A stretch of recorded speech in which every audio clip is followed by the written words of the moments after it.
All right, y'all. We are back with another video. Now, this one right here is coming from Forgotten History. I have reacted to a couple of their videos before. They do a great job over there. I will leave this original video in the description. Make sure y'all go check it out. Now, this one right here said the truth about the Klan. Now, me personally, I like to learn things. Of course, we done heard about the Klan and a lot of things that they have done. But me personally, I still like to listen to videos, give it a chance and see what I can learn from it instead of just kind of, listening to everything everybody else been saying about them. So I'd rather go into this video, listen to what they have to say. That way, then again, I might learn something from this. You know what I'm saying? So I'm definitely wanting to check this out.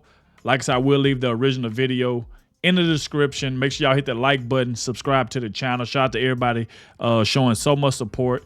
Everybody been leaving positive comments in the comment section. I also want to thank everybody that clicked on this video for the very first time.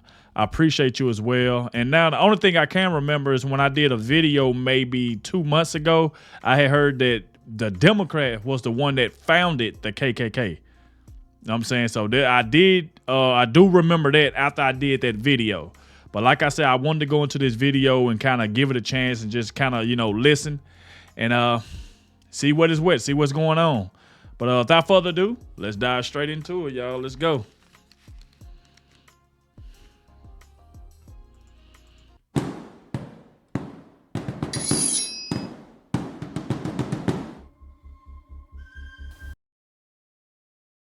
Is deeply rooted in the post-Civil War history of the United States. They are three of the most familiar words and letters in almost any language, synonymous with hatred, intimidation, and murder. What were the origins? Why was it created, and by who? What have prominent historians stated about the rise and fall of the KKK? How did it evolve, and what did that change become? How deeply was the Klan embedded into business, society, and even national politics? Hello, I'm Colin Heaton, former soldier, Marine Corps Scout Sniper, history professor, historian, and book author. And we will answer these questions and other issues on this segment of Forgotten History. All right, let's go. Let's go.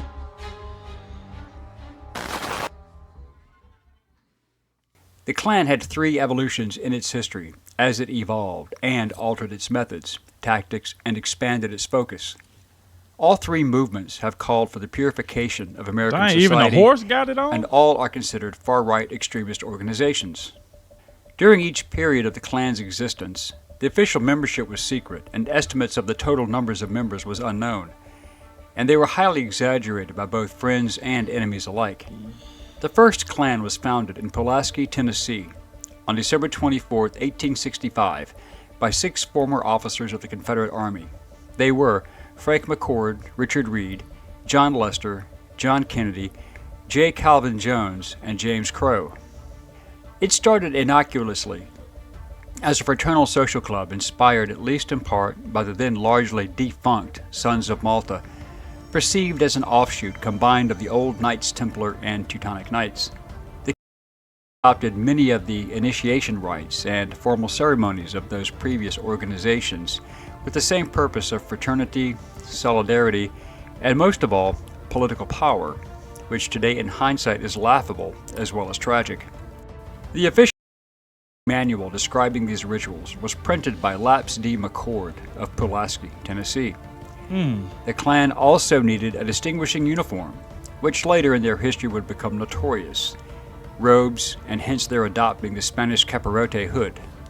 Former Confederate Brigadier General George Gordon, for whom Fort Gordon, Georgia was named for, developed the prescript, which supported the superiority of white society and culture and adopted and taught white supremacist beliefs. They created the ranking system, and at the top was the Imperial Wizard, or the National President. Below this were the Grand Dragons, who governed an individual state, called a realm. Then there were the Grand Magis, or Deputy Commanders. And then the Grand Cyclops, responsible under the Grand Dragons for establishing and maintaining recruitment standards.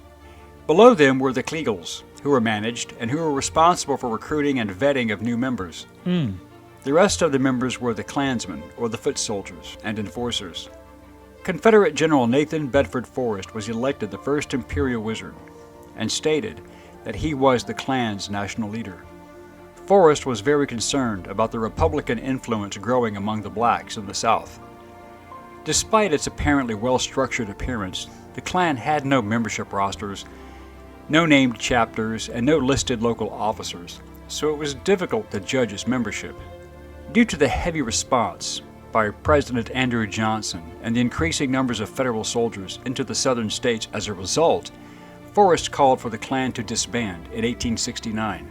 He stated that it was being perverted from its original honorable and patriotic purposes, becoming injurious instead of subservient to the public peace.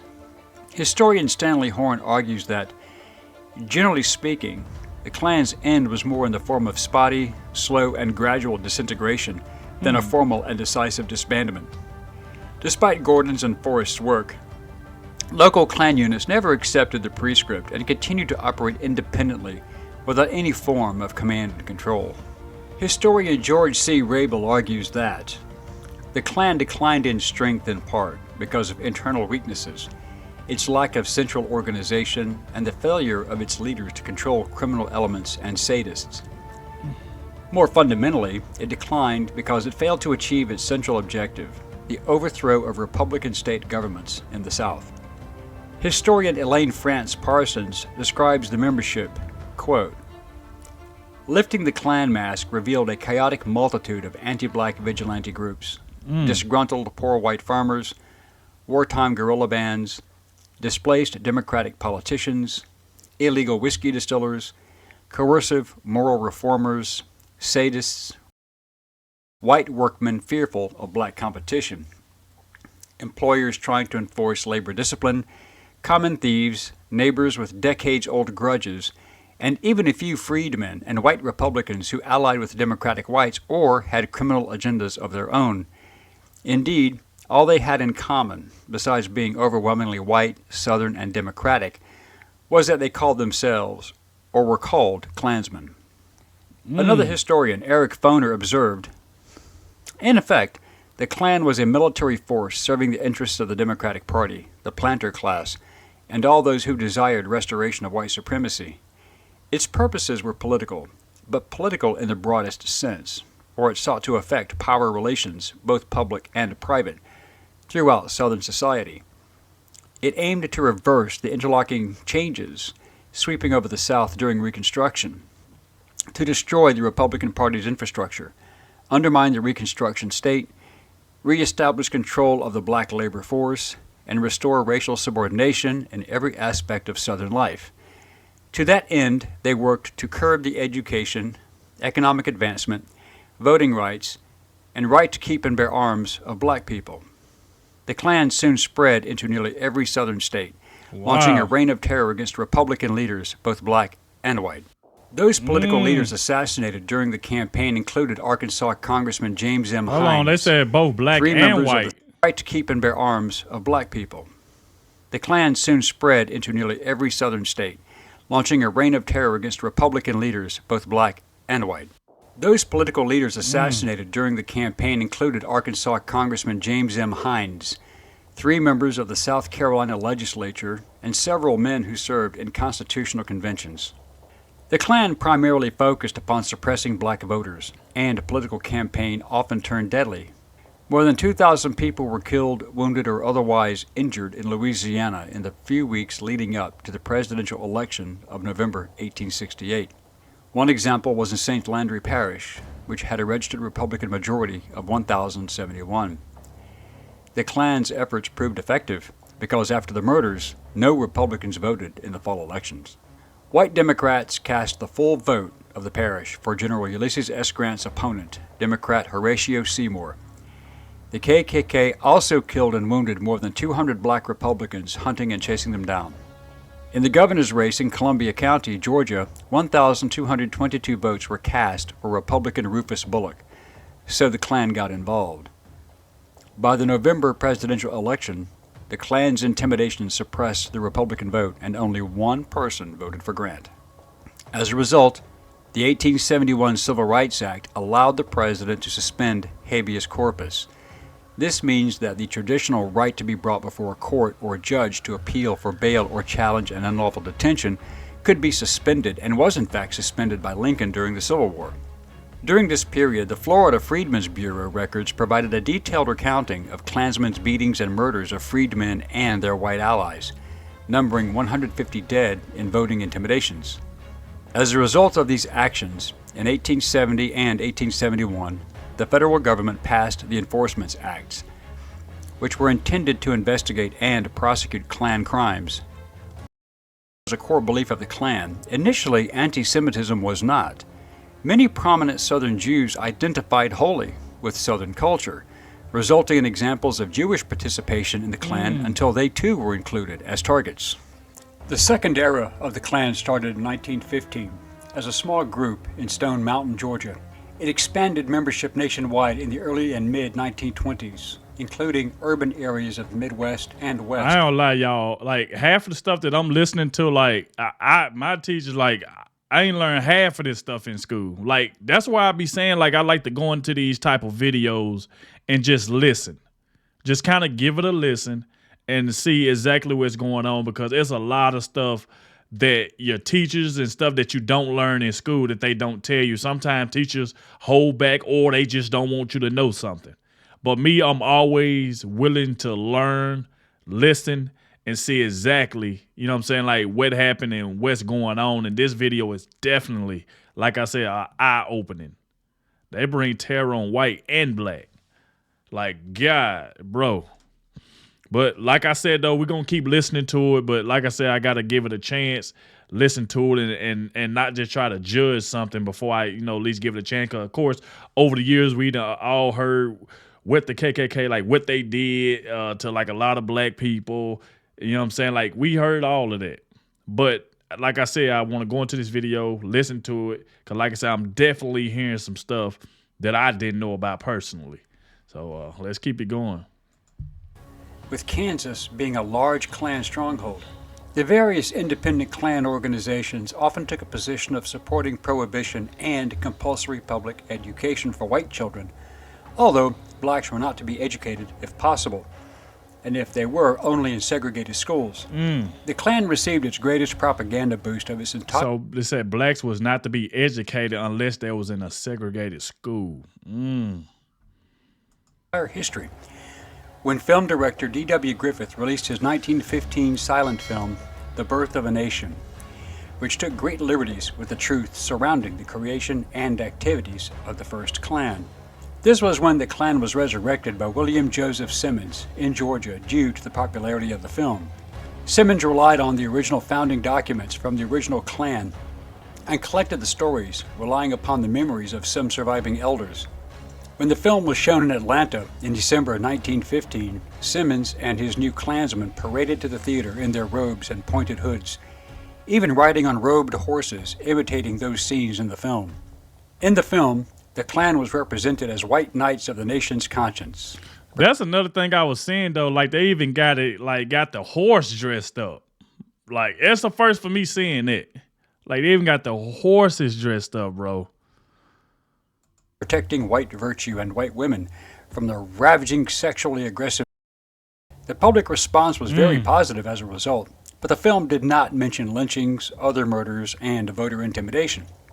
Within the first 6 months of the association's national recruitment campaign, Klan membership had increased by 85,000 by 1920. By the mid-1920s, the organization's membership let me take that back. Within the first 6 months of the association's national recruitment campaign, Klan membership had increased by 85,000 by 1920. 85,000? Bro. So they got up to 85,000 Klan members. 85,000. Oh my God. By the mid-1920s, the organization's membership ranged from 3 to 8 million members. The Klan also began to become deeply involved in politics, even more so than in the 1860s to 1870s, as they knew that they needed pro-Klan Democratic members in state and federal government to block Republican actions targeting their organization.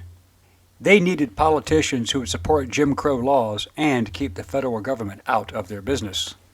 They were described as being the acting military arm of the Democratic Party and were attributed with helping white Democrats regain control of state legislatures throughout the South through voter intimidation and ridiculous literacy and cognitive tests against black voters. In 1923, Simmons was ousted as leader by Hiram Wesley Evans. From September 1923, there were two Klan organizations, the one founded by Simmons and led by Evans in the southern United States, and a separate group led by Grand Dragon D.C. Stevenson based in Indiana, with its membership primarily in the Midwestern United States. However, despite their rather successful advances into the political arena, public opinion was against the Klan, and membership rapidly declined in the latter half of the 1920s. Infighting from various Klan groups, as well as federal law enforcement opposition, brought about a collapse in the membership of both groups. Membership had dropped to about 30,000 by 1930, and finally faded away in the 1940s. The third incarnation... Also, it dropped 30,000, then it eventually faded away, because having up to like 85,000 is crazy, bro. Oh. Man, that's why I'm telling y'all, like, that's the reason why I would tell anybody that been listening to like what other people told them that happened about the KKK and all that. Sometimes it's best to do your own research. Sometimes it's best to just watch videos and kind of get your own perspective of how things really went instead of just listening to a lot of people. Not saying that some people ain't right, but sometimes it's just still best to just do your own due diligence, basically. Just do your own research. Of the Klan was resurrected in the early 1950s in the form of localized and isolated groups that used a name locally but had no connected affiliation. They opposed the civil rights movement of the 1950s and 60s, such as when they fought against Brown versus Board of Education and imposed separate but equal as their justification. During this period, they often infiltrated Southern police departments, schools, and governor's offices, such as George Wallace of Alabama. Several members of the Klan groups had beaten the Freedom Riders in 1961, murdered civil rights workers, such as Medgar Evers, by Klansman Byron Della Beckwith in 1963. Some were convicted of murder in the deaths of civil rights workers in Mississippi in 1964, and of children in the bombing of the 16th Street Baptist Church in Birmingham, Alabama in 1963, and killing Viola Liuzzi in 1965. These activities saw the... See, that's the thing right there, bro. They were like killing black and white. Because like I said, I used to hear, like, growing up, they used to just say they just killed black people.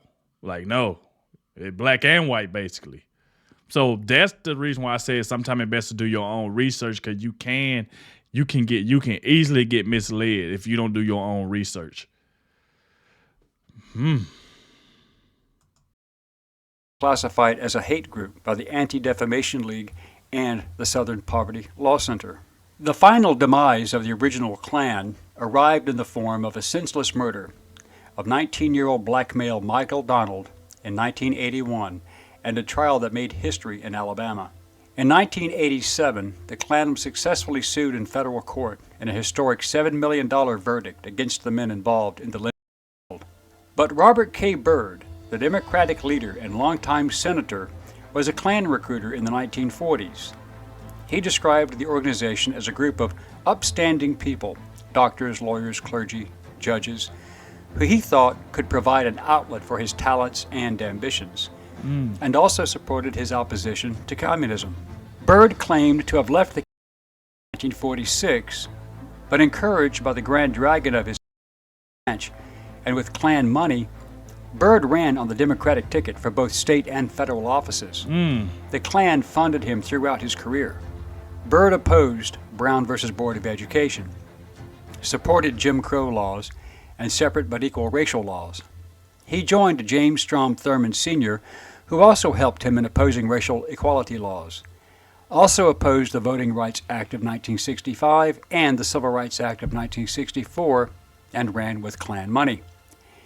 Byrd called civil rights leader Martin Luther King Jr. as a self-seeking rabble-rouser. Both Hillary Clinton and Joseph Biden proudly proclaimed Senator Robert K. Byrd to be their mentor. Buildings still carry Byrd's name in exaltation. What do you know? Joe Biden and Hillary Clinton. What do you know? United States government still considers the Klan to be a subversive terrorist organization. Currently, the Anti-Defamation League puts total K nationwide at around 3,000, while the Southern Poverty Law Center claims 6,000 members in total. The became notoriously immortalized by its actions, origins, and total creation by the Democratic Party, which supported and funded Klan activities to include political and criminal enterprises. Remember this when you hear people claim that Republicans are fascists. The Republicans were hated and targeted by the Klan, and for good reason. We hope you enjoyed this segment of Forgotten History. Please click like and subscribe for. All right, there y'all go right there. There y'all go. But man, like I said, I learned a lot just, listening to this video. And that's the reason why, like I said, I wanted to do my own research, get this video listened. Because this video was recommended to me a lot. I just never got a chance around to it. And I got a chance today, so I said I definitely had to go ahead and check this out and see what it's all about, man. A lot of eye-opening things, man. Like I said, growing up, they used to just always tell me that they were just always after black people. No, they was after Republicans, whether you was white or black. They didn't care. So that's another thing. Another thing, like I said, I didn't know anything about the, putting the sheets on like the horses and stuff like that. They were like, I was like, what? So it's like, But like I said, y'all get in the comment section. Let me know what y'all think about all of this. I'm happy I got around to get to the video. So shout out to everybody that wanted me to listen to it. I really, really appreciate it. And I catch y'all in the next one.